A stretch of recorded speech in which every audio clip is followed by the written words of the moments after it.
Well, it was a wild saga between Nico Iamaleava and the Tennessee Volunteers. But at this point, weeks have gone by. We know exactly what Tennessee's quarterback room looks like going into next season. And now the question looms, who's the favorite to be the starter for the Vols? We'll discuss it next.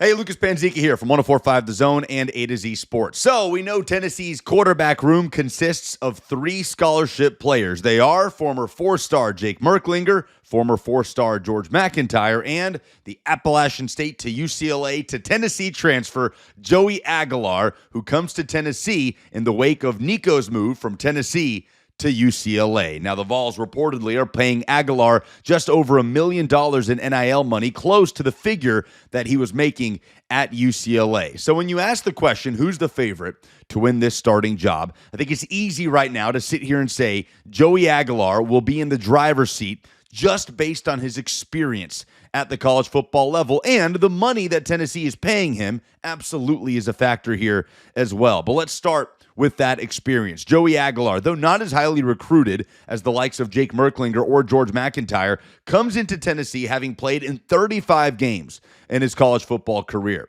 2 seasons at Appalachian State. That includes nearly 7,000 career passing yards, 56 career passing touchdowns to 24 career interceptions. That's what he brings into this quarterback room. Jake Merklinger is a guy that's only attempted 9 passes at the FBS level, and as we know, George MacIntyre has yet to step on the field at this level as he undergoes his first spring practice, or just wrapped up his first spring practice as a Tennessee quarterback. So it is easy to say Joey Aguilar. Of course, the key difference is Joey Aguilar has to take on this offense and learn the entire system in a matter of months. He did not get the luxury of spring practice. In fact, Aguilar spent all of spring ball learning an entirely new offense under Tino Sunseri, the offensive coordinator at UCLA, before coming to Tennessee, and it's a very different looking offense from what the Vols run when you think back to what Indiana did in the 2024 season when Sunseri was the co-offensive coordinator and quarterbacks coach for the Hoosiers. So Aguilar comes in, and there was a report over the weekend from Chris Lowe that he actually may arrive on campus earlier than anticipated. Joey Aguilar could move to Knoxville and start getting integrated with this football team around mid-May, which would be a huge development.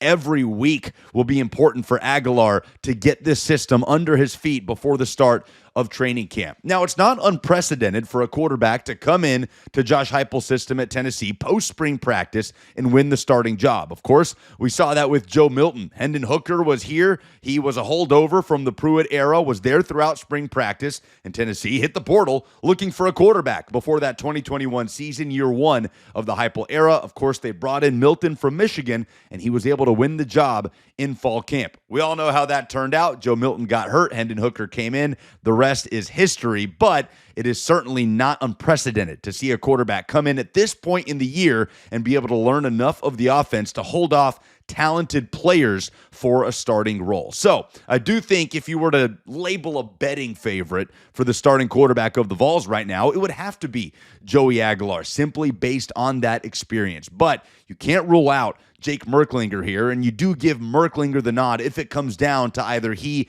or George MacIntyre, just due to the fact that MacIntyre is still so fresh-faced on campus right now. He still has to add some good weight. He doesn't have the year under his belt that Merklinger had in this system last year as the third-string quarterback for the Vols. So if you're to rank it right now, you're probably going Joey Aguilar 1, Jake Merklinger 2, and George MacIntyre. But when fall camp comes around, Tennessee will have an opportunity to really test out its quarterback depth chart. One thing I do believe is that this will be a legitimate competition. It will not be Joey Aguilar arriving in Knoxville and getting the keys to the offense handed to him right off the bat. He's going to have to come in and win the starting job after what has certainly been a whirlwind of an offseason, not just for him, but for the Tennessee football program as a whole, as we know. It'll be a very interesting fall camp. Vols fans will be checking in for updates at every turn. And like I said, Aguilar seems like he will arrive on campus maybe earlier than anticipated,